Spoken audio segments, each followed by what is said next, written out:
ನಮಸ್ಕಾರ. ನ್ಯೂಸ್ 18 ಕನ್ನಡ ಡಿಜಿಟಲ್ಗೆ ಸ್ವಾಗತ. ನಾನು ಲೋಹಿತ್ ಶಿರೋ, ನ್ಯೂಸ್ 18 ಚಿಕ್ಕೋಡಿ ಜಿಲ್ಲೆ ವರದಿಗಾರ. ಚಿಕ್ಕೋಡಿ ತಾಲೂಕಿನ ರೈತರು ಕಳೆದ 20 ದಿನಗಳಿಂದ ನೀರಿಗಾಗಿ ಪ್ರತಿಭಟನೆಯನ್ನು ನಡೆಸ್ತಾ ಇದ್ದಾರೆ. ಹಗಲು ರಾತ್ರಿ ಎನ್ನದೇ ತಮ್ಮ ಜಾನುವಾರುಗಳ ಒಟ್ಟಿಗೆ ನಿರಂತರ ಧರಣಿಯನ್ನು ನಡೆಸ್ತಾ ಇದ್ದಾರೆ. ಆ ಧರಣಿಗೆ ಪ್ರಮುಖ ಕಾರಣ ಏನು, ಏನಿವರ ಬೇಡಿಕೆ ಅನ್ನೋದರ ಕುರಿತು ಈ ಒಂದು ಡಿಜಿಟಲ್ ಕಂಟೆಂಟ್ ಅಲ್ಲಿ ನೋಡ್ತಾ ಹೋಗೋಣ.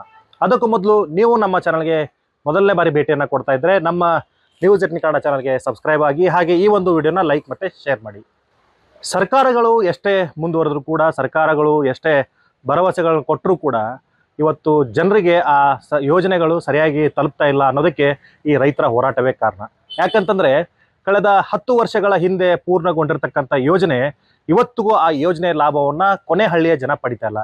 ಯಾವುದಪ್ಪ ಆ ಯೋಜನೆ ಅಂತ ನಾವು ನೋಡೋದಾದ್ರೆ, ಬೆಳಗಾವಿ ಜಿಲ್ಲೆಯ ಹುಕ್ಕೇರಿ ತಾಲೂಕಿನ ಹಿರಣ್ಯಕೇಶಿ ನದಿಯಿಂದ ಕೊಟಬಾಗಿ ಏತ ನೀರಾವರಿ ಅನ್ನುವಂಥ ಏತ ನೀರಾವರಿ ಮೂಲಕ ಹುಕ್ಕೇರಿ ಹಾಗೆ ಚಿಕ್ಕೋಡಿ ತಾಲೂಕಿನ ಬರೋಬ್ಬರಿ 18 ಹಳ್ಳಿಗಳಿಗೆ ಕುಡಿಯೋದಕ್ಕೆ ಮತ್ತೆ ಕೆರೆ ತುಂಬಿಸೋದಕ್ಕೆ ನೀರು ಪೂರೈಕೆ ಮಾಡುವಂತ ಈ ಒಂದು ಪ್ರಮುಖ ಯೋಜನೆ ಸಾಕಷ್ಟು ಮಹತ್ತರವಾದಂಥ ಯೋಜನೆ. ಯಾಕಂತಂದ್ರೆ ಒಂದ್ ಕಡೆ ಮಳೆಗಾಲದ ಸಂದರ್ಭದಲ್ಲಿ ಕೃಷ್ಣಾ ನದಿ ಹಾಗೆ ಹಿರಣ್ಯಕೇಶಿಗಳು ಸಾಕಷ್ಟು ತುಂಬಿ ಹರಿತವೆ.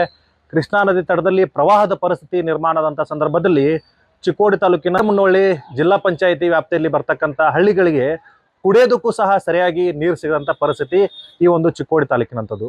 ಸೊ ಆ ನಿಟ್ಟಿನಲ್ಲಿ ಮಳೆಗಾಲದಲ್ಲಿ ಈ ಒಂದು ಗ್ರಾಮಗಳಿಗೆ ನೀರು ಕೊಡಬೇಕು ಅನ್ನೋ ನಿಟ್ಟಿನಲ್ಲಿ ಕಳೆದ 10 ವರ್ಷಗಳ ಹಿಂದೆ ಕೊಟಬಾಗಿ ಏತ ನೀರಾವರಿ ಯೋಜನೆ ಸಂಪೂರ್ಣ ಜಾರಿಯಾಗಿದೆ. ಇವತ್ತು ಪರಿಸ್ಥಿತಿ ಹೇಗಾಗಿದೆ ಅಂತಂದ್ರೆ, ಕೊನೆಯ 5 ಹಳ್ಳಿಗಳಾಗಿರ್ತಕ್ಕಂಥ ಚಿಕ್ಕೋಡಿ ತಾಲೂಕಿನಲ್ಲಿ ಬರುವಂತ ಬಂಬಲ್ವಾಳ, ಬೆಳಕೂಡ, ದೋನ್ವಾಡ, ಕರಗಾಂವ್ ಹಾಗೂ ಕೆಂಚನಟ್ಟಿ ಈ ಒಂದು ಕೊನೆಯ 5 ಗ್ರಾಮಗಳಿಗೆ ಇವತ್ತು ನೀರು ಬರ್ತಾ ಇಲ್ಲ. ಈಗಾಗಲೇ ಆ ಒಂದು ಗ್ರಾಮಗಳಲ್ಲಿ ಕಾಲುವೆ ಸಂಪೂರ್ಣವಾಗಿ ನಿರ್ಮಾಣಗೊಂಡಿದೆ. ಆದರೆ ನೀರು ಹರಿಯದ ಪರಿಣಾಮವಾಗಿ ಇವತ್ತು ಆ ಎಲ್ಲ ಕಾಲುವೆಗಳು ಸಾಕಷ್ಟು ಪಾಳು ಬಿದ್ದು ಇಡೀ ಕಾಲುವೆಗಳಲ್ಲಿ ಏನಂತಂದ್ರೆ ಹೂಳು ತುಂಬಿಕೊಂಡು ಅದ್ರ ಜೊತೆಗೇನೆ ಗಿಡ ಗಂಟ ಮರಗಳು ಸಹ ಆ ಒಂದು ಕಾಲುವೆಯಲ್ಲಿ ಬೆಳೆದು ನಿಂತಿರ್ತಕ್ಕಂಥದ್ದು. ಈಗ ರೈತರ ಆಕ್ರೋಶಕ್ಕೆ ಪ್ರಮುಖವಾಗಿ ಇದೇ ಒಂದು ಗ್ರಾಮಗಳಿಗೆ ನೀರು ಬಾರದ್ದು ಆಗಿರ್ತಕ್ಕಂಥದ್ದು. ಯಾಕಂತಂದ್ರೆ ಕಳೆದ 10 ವರ್ಷಗಳ ಹಿಂದೆ ಏನು ಕಾಲುವೆ ನಿರ್ಮಾಣ ಆಗಿತ್ತು, ಆ ಒಂದು ವರ್ಷದಲ್ಲಿ ಮಾತ್ರ ನೀರು ಬಂದಿತ್ತು. ಅದಾದ ಬಳಿಕ 10 ವರ್ಷಗಳೇ ಕಳೆದ್ರೂ ಕೂಡ ಇದುವರೆಗೂ ಕೂಡ ಮತ್ತೆ ಆ ಕಾಲುವೆಗಳು ಇದುವರೆಗೂ ಕೂಡ ನೀರು ಕಂಡಿಲ್ಲ. ಈಗ ರೈತರ ಆಕ್ರೋಶ ಒಂದೇ ಇರುವಂತದ್ದು ಏನಂತಂದ್ರೆ, ಕೊನೆ ಹಳ್ಳಿವರೆಗೂ ಕೂಡ ನೀವು ನೀರನ್ನ ಸರಬರಾಜು ಮಾಡಬೇಕು. ಈಗಾಗಲೇ ಸಾಕಷ್ಟು ಮಹತ್ತರವಾದಂಥ ಯೋಜನೆ ಇದಾಗಿದೆ, ಆದ್ರೆ ಆ ಯೋಜನೆಯ ಲಾಭ ಮಾತ್ರ ನಮಗೆ ಸಿಗ್ತಾ ಇಲ್ಲ ಅನ್ನುವಂಥ ನಿಟ್ಟಿನಲ್ಲಿ ಇವತ್ತು ಕೊನೆ ಹಳ್ಳಿವರೆಗೂ ಕೂಡ ನೀರು ಹರಿಸಬೇಕು, ಹಾಗೆ ಕಾಲುವೆಗಳಲ್ಲಿ ಇರ್ತಕ್ಕಂಥ ಹೂಳನ್ನ ಎತ್ತಬೇಕು ಅಂತ ಹೇಳಿ ಇವತ್ತು ಕೊಟಬಾಗಿ ಏತ ನೀರಾವರಿ ಲಿಫ್ಟ್ ಹತ್ರ ಇವತ್ತು ಕಳೆದ 20 ದಿನಗಳಿಂದ ಹಗಲು ರಾತ್ರಿ ಅನ್ನದೇ ಧರಣಿಯನ್ನ ನಡೆಸ್ತಾ ಇದ್ದಾರೆ. ಇನ್ನು ರೈತರು ಸಾಕಷ್ಟು ಆಕ್ರೋಶವನ್ನ ಕೂಡ ಹೊರಗಾಗ್ತಾ ಇದ್ರು. ಯಾಕಪ್ಪ ಅಂತಂದ್ರೆ, ಕಳೆದ 20 ದಿನಗಳಿಂದಲೂ ಕೂಡ ಆ ಧರಣಿ ಸತ್ಯಾಗ್ರಹವನ್ನ ನಡೆಸಿದ್ರು ಸಹ ಅಧಿಕಾರಿಗಳು ಸರಿಯಾಗಿ ಸ್ಪಂದನೆ ಕೊಡ್ತಾ ಇಲ್ಲ ಅನ್ನುವಂಥದ್ದು. ಏನಾಗಿದೆ ಅಂತ ನಾವು ನೋಡೋದಾದ್ರೆ, 20 ದಿನಗಳ ಹಿಂದೆ ಏನಂತಂದ್ರೆ ಒಂದಷ್ಟು ಬೇಡಿಕೆಗಳನ್ನ ಇಟ್ಕೊಂಡು ರೈತರು ಧರಣಿಯನ್ನ ಶುರು ಮಾಡ್ತಾರೆ.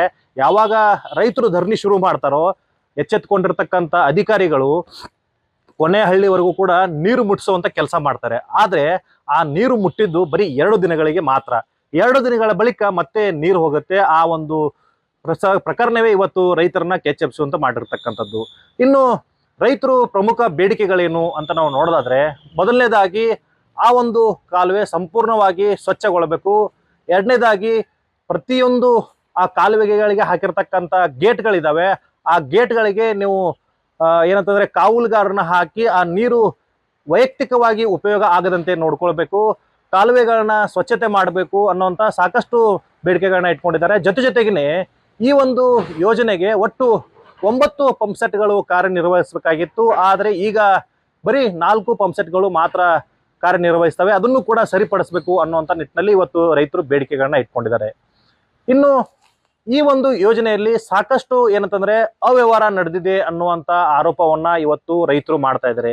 ಆ ಪ್ರಮುಖವಾಗಿ ಆ ಅವ್ಯವಹಾರ ಏನು ಅನ್ನೋಂಥ ನಾವು ಪಟ್ಟಿನ ನೋಡೋದಾದ್ರೆ, ಈಗಾಗಲೇ ಕಳೆದ 10 ವರ್ಷಗಳಿಂದ ಪ್ರತಿ ವರ್ಷವೂ ಕೂಡ ಆ ಕಾಲುವೆ ನಿರ್ವಹಣೆ ಮಾಡಬೇಕು, ಕಾಲುವೆಗಳನ್ನ ಹೂಳೆತ್ತಬೇಕು ಅಂತ ಹೇಳಿ ಅದಕ್ಕೆ ಆದಂತ ಪ್ರತ್ಯೇಕ ಅನುದಾನ ಬರುತ್ತೆ. ಆ ಅನುದಾನ ಎಲ್ಲಿಗೆ ಹೋಯ್ತು? ಯಾಕಂತಂದ್ರೆ 10 ವರ್ಷಗಳಿಂದ ಕಾಲುವೆಗಳನ್ನ ಸ್ವಚ್ಛತೆ ಮಾಡಿಲ್ಲ. ಕೊನೆ ಹಳ್ಳಿವರೆಗೂ ಕೂಡ ಏನಂತಂದ್ರೆ ಬರ್ಬೇಕಾಗಿರ್ತಕ್ಕಂಥ ಕಾಲುವೆಗಳಲ್ಲಿ ಇವತ್ತು ಈಗಾಗಲೇ ಹೂಳು ತುಂಬಿಕೊಂಡು ಗಿಡ ಮರಗಳು ಬೆಳೆದು ನಿಂತವೆ. ಹಾಗಾದ್ರೆ ಆ ನಿರ್ವಹಣೆ ಹಣ ಎಲ್ಲಿ ಹೋಯ್ತು ಅನ್ನುವಂಥ ಪ್ರಶ್ನೆಯನ್ನ ಇವತ್ತು ರೈತರು ಮಾಡ್ತಾ ಇದ್ದಾರೆ. ಇನ್ನೊಂದು ಕಡೆಗೆ ಈ ಯೋಜನೆಯಲ್ಲಿ ಅಂದ್ರೆ 2 ಹಂತದಲ್ಲಿ ಈ ಒಂದು ಲಿಫ್ಟ್ ಇರಿಗೇಷನ್ ಕೆಲಸ ಮಾಡುತ್ತೆ. ಮೊದಲನೇ ಹಂತದಲ್ಲಿ 4 ಪಂಪ್ ಸೆಟ್ಗಳು, ದೊಡ್ಡ ದೊಡ್ಡದಾದಂತಹ ಪಂಪ್ ಸೆಟ್ಗಳು ಇರಬೇಕು. 2ನೇ ಹಂತದಲ್ಲಿ ಒಟ್ಟು 5 ಪಂಪ್ ಸೆಟ್ಗಳು ಏನಂತಂದ್ರೆ ಕಾರ್ಯನಿರ್ವಹಿಸಬೇಕು. ಹೀಗೆ ಒಟ್ಟು 9 ಪಂಪ್ ಸೆಟ್ಗಳು ಕಾರ್ಯನಿರ್ವಹಿಸಬೇಕಾಗತ್ತೆ. ಆದ್ರೆ ಸದ್ಯಕ್ಕೆ ಕಾರ್ಯನಿರ್ವಹಿಸ್ತಾ ಇರ್ತಕ್ಕಂಥ ಪಂಪ್ ಸೆಟ್ಗಳ ಸಂಖ್ಯೆ ಬರೀ 4. ಅಧಿಕಾರಿಗಳನ್ನ ಕೇಳಿದಂತ ಸಂದರ್ಭದಲ್ಲಿ ಪಂಪ್ ಸೆಟ್ಗಳು ಕೆಟ್ಟ ಹೋಗಿದಾವೆ, ನಾವು ಅವುಗಳನ್ನ ರಿಪೇರಿಗೆ ಕೊಟ್ಟಿದ್ದೀವಿ, ಇದು ಕೂಡ ರಿಪೇರಿ ಆಗಿಲ್ಲ ಅನ್ನುವಂತ ಮಾತನ್ನ ಹೇಳ್ತಾ ಇದ್ದಾರೆ.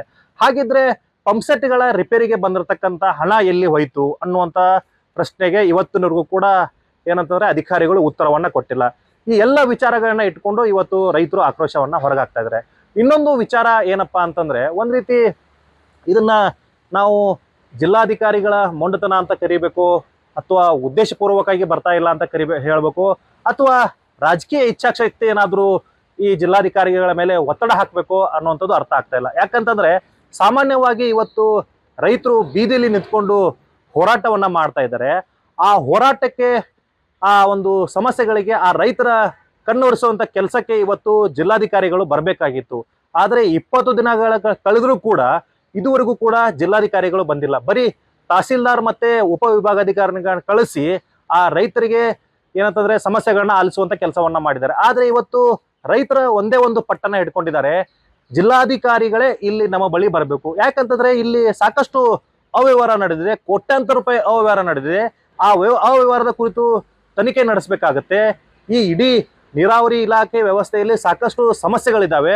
ಅದೆಲ್ಲವನ್ನು ಕೂಡ ಜಿಲ್ಲಾಧಿಕಾರಿಗಳು ಒಂದು SIT ರಚನೆ ಮಾಡಬೇಕು, ಅಥವಾ ಸರ್ಕಾರದ ಗಮನಕ್ಕೆ ತಂದು ಈ ಒಂದು ಸಂಪೂರ್ಣ ಕೊಟಬಾಗಿ ಏತ್ ನೀರಾವರಿ ಯೋಜನೆಗೆ ಆಗಿರ್ತಕ್ಕಂಥ ಅವ್ಯವಹಾರದ ಬಗ್ಗೆ ತನಿಖೆನ ನಡೆಸಬೇಕು. ಆ ನಿಟ್ಟಿನಲ್ಲಿ ಜಿಲ್ಲಾಧಿಕಾರಿಗಳು ಬಂದ್ರೇನೆ ನಮಗೆ ಸಮಸ್ಯೆಗೆ ಏನಂತಂದ್ರೆ ಒಂದು ನ್ಯಾಯ ಸಿಗತ್ತೆ ಅನ್ನುವಂತ ಮನವಿಯನ್ನ ಮಾಡಿದ್ರು. ಆದ್ರೆ ವಿಪರ್ಯಾಸ ಅಂತಂದ್ರೆ ಜಿಲ್ಲಾಧಿಕಾರಿಗಳು ಈ ಬಗ್ಗೆ ತಲೆ ಕೆಡಿಸ್ಕೊಂಡಿಲ್ಲ. ಜಿಲ್ಲಾಧಿಕಾರಿಗಳು ಬರಬೇಕು ಅಂತ ಹೇಳಿ ಕಳಿಸಿದ್ರು, ಸಾಕಷ್ಟು ರೈತರು ಮನವಿ ಮಾಡಿದ್ರು, ಜಿಲ್ಲಾಧಿಕಾರಿ ಮಾತ್ರ ಯಾವುದೇ ಕಾರಣಕ್ಕೂ ಕ್ಯಾರೆ ಅಂತ ಇಲ್ಲ. ಅದಕ್ಕೆ ಕಾರಣ ಏನು ಎಂಬುದು ಜಿಲ್ಲಾಧಿಕಾರಿಗಳಿಗೆ ಬಿಟ್ಟಿರ್ತಕ್ಕಂಥ ವಿಚಾರ.